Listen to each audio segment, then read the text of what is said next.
Como eu tinha adiantado para vocês, Justiça sul-coreana emite mandado de prisão para Yoon Suk Yeol. Enquanto isso, Estados Unidos é atacado por dois lados, tanto pelos chineses, já que os chineses hackearam parte das informações do Tesouro Americano, e também pelos Houthis, grupo iemenita, que ataca o porta-aviões dos Estados Unidos. Como será que os americanos vão responder a essas ações? Falar um pouquinho também, galera, sobre a Argentina, que decretou a prisão do Daniel Ortega, que é o presidente ditador da Nicarágua, e também da sua esposa. Professor, mas como assim? Pode fazer isso? Vamos entender aqui no vídeo. E falar um pouquinho também sobre a Rússia, Putin, que apoia as reivindicações territoriais americanas, principalmente acerca da Groenlândia. Por que será, que os russos estão apoiando que os americanos dominem espaços hoje dos europeus?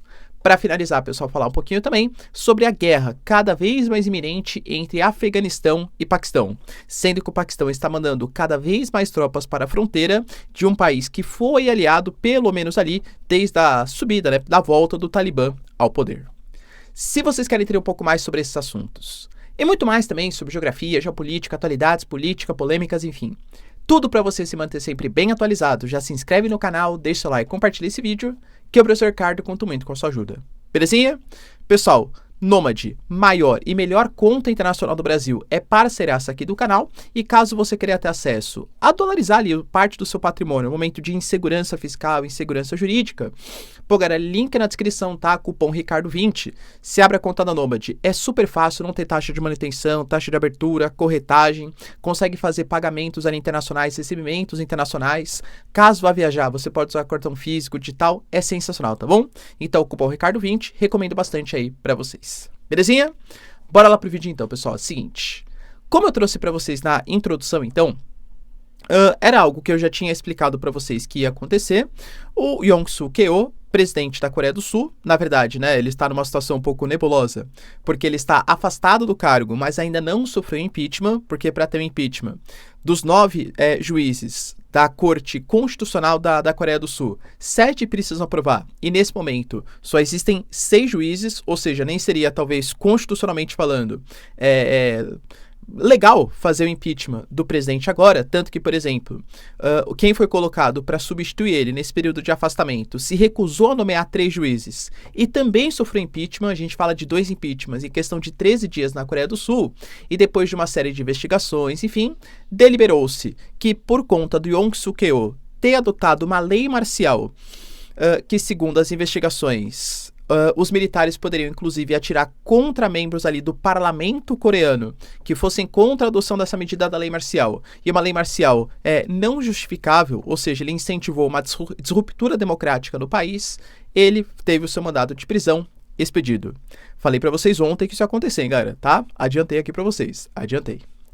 Enquanto isso, os Estados Unidos foram atacados por 2 lados diferentes. Atacado pelos chineses, ou pelo menos a acusação que os americanos fazem. Segundo os Estados Unidos, hackers conseguiram ter acesso remoto a computadores do Tesouro Americano, inclusive invadindo o provedor de serviços de software terceirizado, chamado Beyond Trust, aliás, nome sugestivo, ou seja, além da confiança, não teve muita confiança no processo, perdão aqui o trocadilho, mas voltando, e foi corrompido por esses invasores. O Tesouro Americano garante que, apesar do ataque hacker chinês, não houve nenhum dado confidencial do Tesouro Americano, dado sensível que foi corrompido, que foi percebido, e não há informações de que, além desse hacker, dos hackers, terem invadido o sistema de dados que são evidenciados aí para o público, não houve outros dados confidenciais que foram percebidos, que foram roubados pelos hackers chineses. Professor, mas esses hackers chineses, eles tinham algum tipo de ligação com o Estado chinês? Ou com empresas chinesas? Ou era um grupo, sei lá, algum tipo de milícia que não gosta dos americanos? Não dá para saber. Os Estados Unidos, divulgando essas informações, coloca que ainda está tudo sob investigação, porque aconteceu há cerca de um mês, pouco menos de um mês aí. Então os dados, eles ainda são muito recentes. Professor, você acha que os chineses podem fazer isso? Sem brincadeira? Mas sim, tá? Como eu falo para vocês, uma guerra híbrida. Muita gente pergunta, professor, o mundo já está numa 3ª guerra mundial? Do ponto de vista bélico, talvez, as grandes potências, com certeza, não estão lutando diretamente. Poxa, Rússia, Estados Unidos, China. mas uma guerra no sentido de uma guerra híbrida com informações, sanções comerciais, sanções econômicas, poxa, isso com certeza já acontece. E a China, por exemplo, ela já foi acusada até mesmo no ano passado de atuar na questão da inteligência, do roubo de dados oficiais. Em 2023, a gente teve, segundo a Microsoft, a violação de contas de e-mails de várias agências federais dos Estados Unidos. Segundo os americanos, tanto na época como agora, dados sensíveis não foram roubados por esses hackers chineses que não sabemos se tem ligação com o Estado chinês ou com empresas chinesas. Ou se de fato eles existem, né? Porque a própria China respondeu a essas acusações americanas, colocando que não passa de um ataque difamatório sem qualquer base factual dos Estados Unidos. E agora, será que de fato o Estado chinês rouba os dados sensíveis dos Estados Unidos? Professor, eu sempre desconfiei dos chineses, dos russos e tal. E eu também desconfio e muito, tá? A grande questão é que cuidado para não ser muito dicotômico na sua análise, né? Que existe um malvado que faz espionagem e um bonzinho que é super democrático em relação às informações alheias. Sempre ressalto para vocês, por exemplo, que um dos dados mais importantes, pelo menos para o Brasil, do Wikileaks, do vazamento dos dados sensíveis americanos, era a espionagem que os americanos faziam, inclusive na América Latina, inclusive no Brasil. Os americanos estão tão preocupados hoje com o crescimento da rede 5G, com o futuro 6G chinês, não é porque, dentre outras coisas, né, temem aí o crescimento econômico da China, mas é principalmente porque, com as informações, os dados, a comunicação ficando na mão dos chineses e não na mão dos americanos, fica muito mais difícil interferir em processo eleitoral, interferir em manipulação de formas de consumo. É fato, né? Os dados são o petróleo do século XXI. Também não acho, de novo, que os chineses usem esses dados ou queiram ampliar sua comunicação para fins pacíficos. Não existe bonzinho na geopolítica. Todas as nações pensam nos seus próprios interesses. Só que além desse ataque mais no sentido cibernético, inclusive o próprio Tesouro, tá? Americano colocando que reforçou ali a sua segurança cibernética, a gente teve de fato um ataque concreto dos Houthis. Os Houthis, que eu sempre falo que de todos os grupos do chamado Eixo da Resistência, liderado pelos iranianos, e que são contra a atuação dos Estados Unidos no Oriente Médio e também dos seus países aliados, principalmente Israel, o que é mais abusado, o que continua fazendo grandes ataques, são os Houthis. A gente teve, por exemplo, só na semana passada, um ataque contra uma usina elétrica em Israel e o segundo ataque contra o aeroporto de Ben Gurion. Lembrando que ainda Israel alega que conseguiu interceptar mísseis vindo do Iêmen, muito possivelmente, claro, dos Houthis. Os Houthis alegam que eles atacaram dessa vez um porta-aviões americano, o USS, né, Harry Truman, que estava ali posicionado. Segundo a liderança Houthi, é que o porta-aviões estava se preparando para fazer um grande ataque aéreo contra o Iêmen.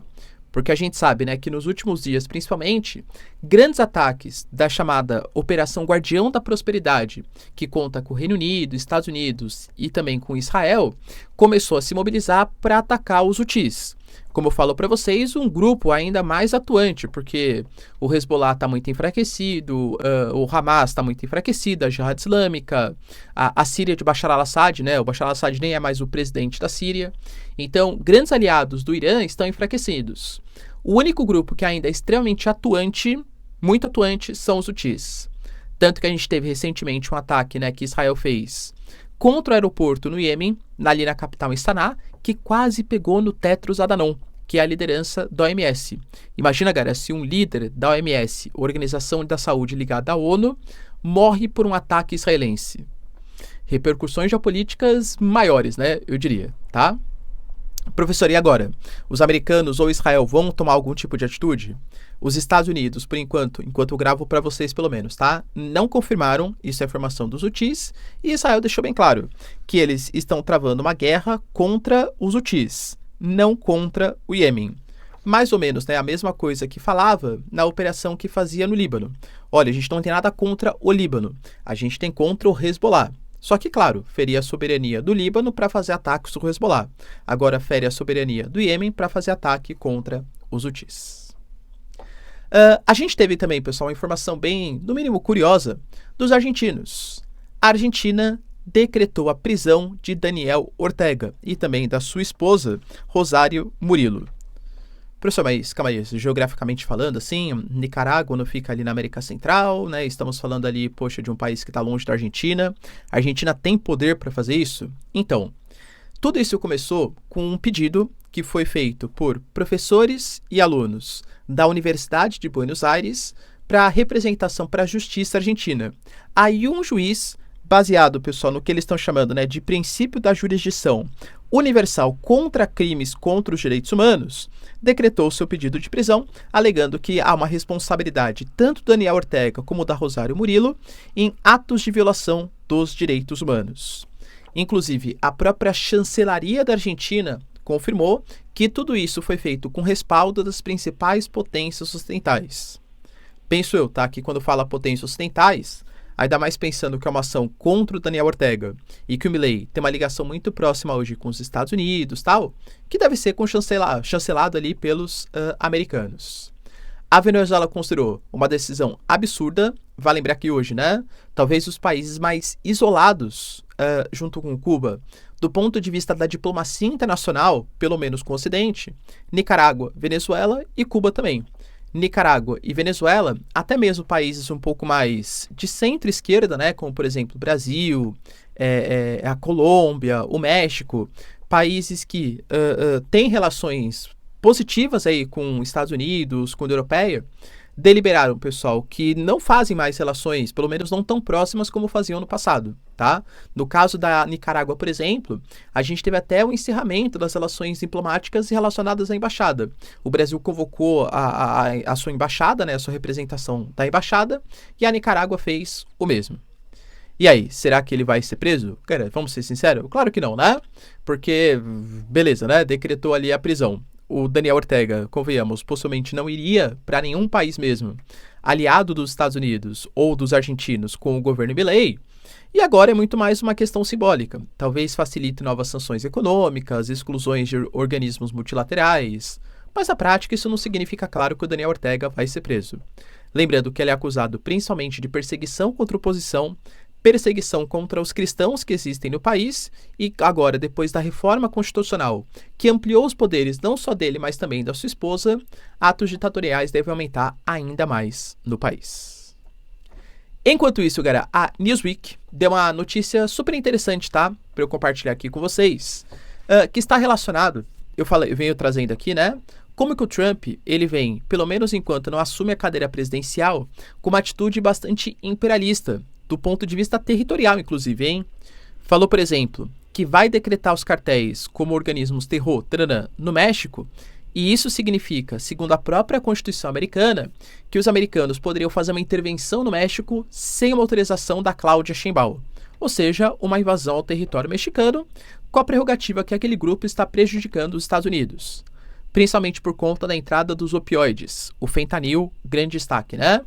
Falou, por exemplo, do Canadá, seu 51º estado americano, e constantemente chama o Justin Trudeau de governador do Canadá, ou seja, de um estado americano.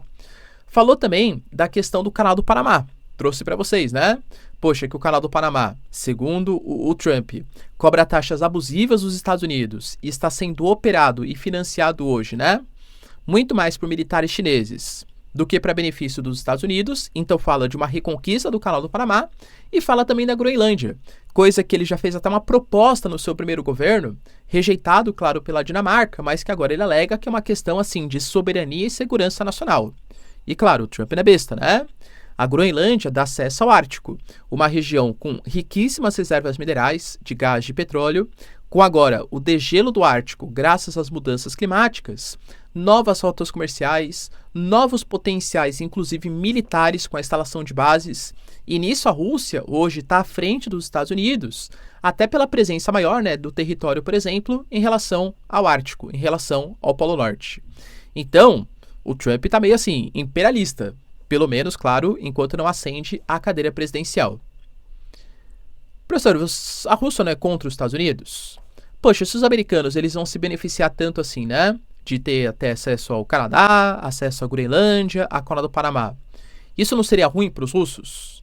Você me fala agora que os principais influenciadores, as principais mídias russas, estão favoráveis a essa medida? Sabe por quê? Se a gente fala, por exemplo, de um Trump que compra uma briga com o Canal do Panamá, isso já foi criticado pela Colômbia, possivelmente vai ser criticado pela OEA, Organização dos Estados Americanos, e é uma chance da América Latina, principalmente, falar, poxa, olha que postura imperialista do Trump. Vamos tentar se aliar com um país que respeita um pouco mais as jurisdições e a soberania internacional, que é a China. Se o Trump vai lá, por exemplo, e compra, retoma, invade, sei lá, a Groenlândia, isso pode causar uma ruptura, por exemplo, com a Dinamarca e talvez com outros países europeus. Lembrando que os países europeus já podem estar um pouco insatisfeitos com a postura do Trump de ficar sobretaxando. Ele promete, né, que se a Europa continuar tendo um superávit comercial com os americanos, ele vai ter que sobretaxar os europeus. Então os europeus vão ter que comprar gás dos Estados Unidos e comprar combustíveis fósseis dos americanos. Ou seja, ele vem fazendo uma chantagem comercial, uma espécie de guerra comercial. A Groenlândia concorda que pode afetar ainda mais as relações Estados Unidos e Europa? Então, para a Rússia, né? A ideia é que o Trump ter essa postura tão belicista pode rachar o bloco ocidental e mais. A grande crítica é que a Rússia invadiu um território soberano da Ucrânia. A Rússia fala que tinha ali as suas alegações, né? Ah, não, existem movimentos neonan, enfim, que perseguem os russos da região. A Ucrânia não deixava, né, os russos ali propagarem sua língua, sua cultura. Havia perseguição contra os russos na Crimeia até a região de Donbás. Então, a Ucrânia estava se aproximando da OTAN, que é um grupo um grupo rival militar dos russos. Então, os russos falam que tem as suas motivações e colocam claro que é uma proteção à população russa e ao território russo. Coisa que os americanos estão falando também. Concorda que os americanos e os russos poderiam falar que são coisas mais ou menos equivalentes? Não acho que sejam, tá? Mas são coisas parecidas, entre aspas. Então, para a Rússia, é argumento para justificar a sua invasão. Fica um pouco hipócrita os americanos criticarem e uma possível ruptura ocidental. Para finalizar, pessoal, a gente teve também o Paquistão mandando mais tropas para sua fronteira com o Afeganistão, depois de ter realizado, em dezembro de 2024, ou seja, nesse mês, grandes ataques contra o Paquistão, causando mais de 50 baixas, inclusive mulheres e crianças. Professor, o que está rolando, né? Para quem não sabe, o Afeganistão hoje ele é controlado pelo Talibã. Lembrando que esse grupo ele vai surgir na década de 90, depois da expulsão dos soviéticos do Afeganistão. A União Soviética invadiu o Afeganistão, teve uma derrota, assim, vexatória, inclusive até comparável à derrota dos americanos da Guerra do Vietnã. Claro que não é um motivo único, né? Mas um dos motivos que fez com que a União Soviética tivesse o seu fim também foram pontos simbólicos muito importantes, como o acidente em Chernobyl, Acidente em Chernobyl, como a derrota no Afeganistão, enfim. E na década de 90 ficou uma miscelânea, uma disputa pelo poder. Porque, na época, década de 80, os americanos financiaram os chamados mujahedins, que eram esses grupos islâmicos, a expulsar os soviéticos da região. Quem viu Rambo 3 sabe muito bem o que eu tô falando, né? Tô brincando, pessoal, esqueça, tá? Mas é uma representação, né? E olha que interessante, o Paquistão, que é um país fronteiriço, ele funcionava até como intermediador do negócio. Ou seja, o Paquistão também financiava os mujahedins para que eles lutassem contra a invasão soviética. Na década de 90, então, essa disputa pelo poder com vários grupos islâmicos, o Talibã surge em 94 e toma o poder em 96 e fica até 2001, depois da invasão, claro, dos Estados Unidos, né? Portanto, a relação entre Paquistão e os mujahedins e Talibã era uma relação relativamente construtiva, vai? Não havia grandes rivalidades, até porque o Paquistão também tinha grupos extremistas e temia, né, que um possível fortalecimento do Talibã, sem uma parceria muito eficiente, faria com que os extremistas do Paquistão também ganhassem o poder. Fato é, cara, que depois de 2021, quando Biden saiu de maneira vexatória, atabalhoada do Afeganistão e o Talibã reconquistou o poder depois de 20 anos, o que o Paquistão pensou? Bom, beleza, né? Os caras voltaram ao poder, sempre tive boas relações, financiei os caras e tal, acho que vamos ter uma relação construtiva, né? Não é isso que está acontecendo não, tá? Principalmente por conta de um grupo chamado de TTS. Esse grupo é um grupo extremista no Paquistão. O Paquistão achava que o Talibã, ou do Afeganistão, né? Ou não ligaria, ou ajudaria a combater o TTS. Não é isso que está acontecendo, porque as ligações elas são muito grandes entre o Talibã e o TTS do ponto de vista ideológico. E o Afeganistão hoje ele está caminhando muito mais no sentido de uma aliança com os russos e com os chineses do que exatamente uma aliança com o Paquistão. Então o Paquistão começou a perceber que o TTS estava organizando bases, ataques, enfim, no Afeganistão. Esse mês fez um grande ataque em uma área que era do Afeganistão, alegando que só atacou pontos militares ou paramilitares do TTS. Só que o Afeganistão alega que a sua soberania foi invadida, inclusive causando baixas, como eu falei para vocês, de mulheres e crianças. Por conta disso, há um medo que a situação aumente ainda mais, porque o Afeganistão já falou, um novo ataque contra o nosso território, mesmo que seja com a prerrogativa de atacar só membros do TTS, vai ser considerado uma invasão territorial. E a nossa resposta será à altura. Lembrando, galera, que o Talibã não é qualquer coisa, principalmente pós a intervenção americana. Grande parte dos equipamentos militares americanos foram deixados como herança para o Talibã. Enfim, né, o que o Biden fez ali na saída das tropas americanas do território, tá? Então é um grupo muito mais forte do que já foi no passado, inclusive. E essa relação ela é muito complicada, galera, para vários países. Por exemplo, a própria Rússia, ela teme, por exemplo, que um crescimento, por exemplo, do Talibã possa influenciar todos os países da Ásia Central. Até por isso tem ligações específicas com a liderança do Afeganistão. Recentemente, por exemplo, deixou de considerar como grupo terror Tananã e até cogita entrar para os BRICS. Não acho que vai entrar, tá? Mas há essa cogitação. A China, por exemplo, mantém boas relações com o Paquistão, corredor, inclusive, né, faz parte da nova Rota da Seda, corredor Paquistão-China, só que também tem boas ligações com o Afeganistão. Inclusive, né, o Afeganistão, até do ponto de vista territorial, faz fronteira com os chineses. Importante para os anseios chineses dessa nova Rota da Seda também. A exploração de recursos minerais, entende? Então tem toda uma conjuntura geopolítica por trás que traz grandes preocupações. O próprio Irã, por exemplo. O Irã também apoia o regime Talibã, embora seja sunita, porque sabe, galera, que existem xiitas ali no território e que uma aliança com o Irã por parte do Talibã protege os xiitas regionais, entende? Então é toda uma complexidade que pode trazer uma guerra bastante grande na região da Ásia Central e trazer uma série de atores importantes da geopolítica internacional. Será, pessoal, que os dois países entrarão numa guerra maior ainda? Deixa aí nos comentários, quero saber sua opinião. No mais, se vocês curtiram o vídeo, galera, um excelente ano novo pra vocês. Tamo junto, beijos, abraços e tchau, tchau.